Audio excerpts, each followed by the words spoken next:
ചിരിക്കരുതേ. LDFന് കേരളം ചരിത്ര വിജയം സമ്മാനിക്കുന്ന തെരഞ്ഞെടുപ്പായിരിക്കും. സന്തോഷായി, നല്ല സന്തോഷായി. BJPക്ക് ഒരു സീറ്റും നേടാൻ കഴിയില്ല എന്ന് മാത്രമല്ല, രണ്ടാം സ്ഥാനം പോലും ഒരു മണ്ഡലത്തിലും ലഭിക്കില്ല എന്നതാണ് കേരളത്തിന്റെ പൊതുവായ പ്രതികരണം. ആ പറഞ്ഞവനെ ഇങ്ങോട്ട് വിളിച്ചോണ്ടാ അടിച്ചവന്റെ കർണക്കുട്ടി ഞാൻ പൊട്ടിക്കും. സമാധാനമായല്ലോ. കഥം ജനകീയ മുഖമായ CPM അവതരിപ്പിച്ച KK ശൈലജ വടകരയുടെ ചരിത്രത്തിലെ ഏറ്റവും വലിയ ഭൂരിപക്ഷത്തിലൊന്നിൽ തോറ്റു. സ്വന്തം വ്യക്തിപ്രഭാവം കൊണ്ട് മാത്രം ആലത്തൂരിൽ K രാധാകൃഷ്ണൻ മധുരം നുകർന്നു. ഇല്ലെങ്കിൽ അതും പോയനെ. ഇങ്ങനെ ഒരു വിധി എഴുത്തുണ്ടാകുമെന്ന് സ്വപ്നത്തിൽ പോലും വിചാരിച്ചല്ലോ. രണ്ടാം പിണറായി സർക്കാരിനുള്ള ഷോക്ക് ട്രീറ്റ്മെന്റായി മാറി ഈ തെരഞ്ഞെടുപ്പ് ഫലം. ഇനി നമ്മൾ എന്ത് ചെയ്യുമല്ല. LDF വരും, എല്ലാം ശരിയാകും. എല്ലാരും അടിച്ചു കയറി വാ. നാളെ ഏതാണ്ട് 8 മണി വരെ വിരിഞ്ഞോട്ടെ. 8 മണി കഴിഞ്ഞാൽ വാടും ഉറപ്പായിട്ട്. ഉറപ്പിക്കാമോ?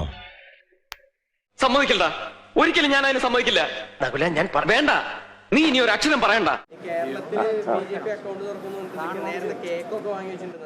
അത് ബാങ്കിൽ അക്കൗണ്ട് തുടങ്ങാം. കേരളത്തിലുണ്ടാവില്ല. എന്തോ എങ്ങനെ? നീയാണല്ലോ കോടതി, ഓടാമയില് ബാങ്കിൽ അക്കൗണ്ട് തുടങ്ങാം. കേരളത്തിലുണ്ടാവില്ല. നാശത്തിലേക്കാ നിങ്ങൾ പോകുന്നത്. ബോറായോ? ഇല്ല, മനോഹരമായി. കുറച്ച് ഓവറായോ എന്നൊരു ഡൗട്ട്. മുറിവേറ്റ സിംഹത്തിന്റെ ശ്വാസം ഗർജനത്തെക്കാൾ ഭയങ്കരമായിരുന്നു. അങ്ങനെ വളരെ വളരെ ഫ്രഷ് ആയ ചില ഇൻഫർമേഷൻ ആണ് സുജയ പാർവതി നൽകിക്കൊണ്ടിരിക്കുന്നത്. തൃശ്ശൂര് സുരേഷ് ഗോപി എടുത്തു.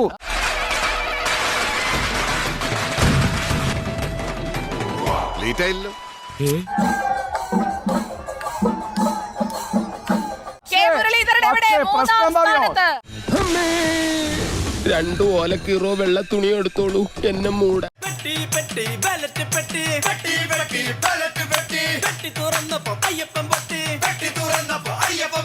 ഈ തൃശ്ശൂർ എനിക്ക് വേണം.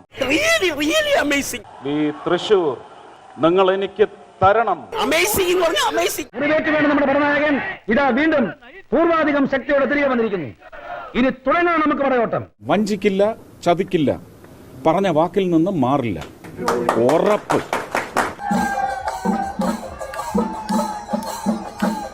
എന്നെ കൂടുതൽ കരയിപ്പിക്കരുത്. തൃശ്ശൂരേക്ക് ഇനി വരുമോ? ഇനിയൊരു മത്സരത്തിന് തൽക്കാലം ആലോചനയില്ല. കാരണം ദേശീയ നേതൃത്വം പ്രചാരണത്തിന് എത്തിയില്ല എന്നുള്ള വിമർശനവും കെ മുരളീധരൻ ഉന്നയിക്കുന്നു.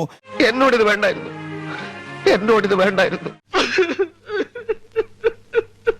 സംഘടനാ പ്രവർത്തനം അവിടെ നടന്നിട്ടില്ല എന്ന് പറയുമ്പോൾ വിരൽ ചൂണ്ടുന്നത് TN പ്രതാപന് നേരെയാണ്, അവിടുത്തെ ജില്ലാ പ്രസിഡന്റിന് നേരെയാണ്.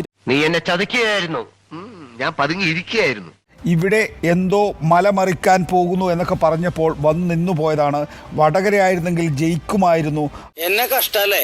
ഇത്രയും വലിയ ഗതികെട്ടവൻ ഈ ലോകത്ത് വേറെ ആരെങ്കിലും ഉണ്ടാവും എന്റെ കർത്താവേ. ഞാൻ നേരത്തെ സൂചിപ്പിച്ചതുപോലെ കേരളത്തിലെ ബാക്കി 19 UDF സ്ഥാനാർത്ഥികൾക്ക് മുരളിയേട്ടനെടുത്ത ആ ഒരു ധീര തീരുമാനത്തിന്റെ ഗുണം ലഭിച്ചിട്ടുണ്ട്.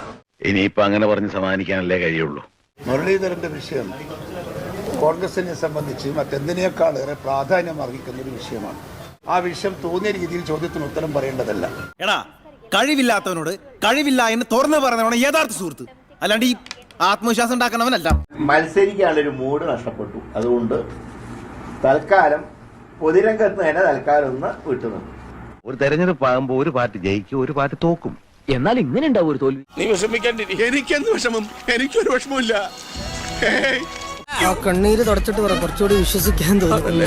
എന്നെ പുറത്താക്കിയപ്പോ ഒരു പകുതി സമാനായി. ഇനിയിപ്പോ ചേട്ടനെയും കുഴിയിൽ കുഴിച്ചവർ കിടത്തും. ഞാൻ മുമ്പേ പോകുന്നു, എന്റെ സഹോദരൻ പിന്നാലെ വരുന്ന ഞാൻ പറഞ്ഞില്ലേ. ഏതായാലും നമുക്ക് കിട്ടാവുള്ള നമുക്ക് കിട്ടാം. ഇനി ആ ഏരിയയിലേക്ക് ഞാനില്ല.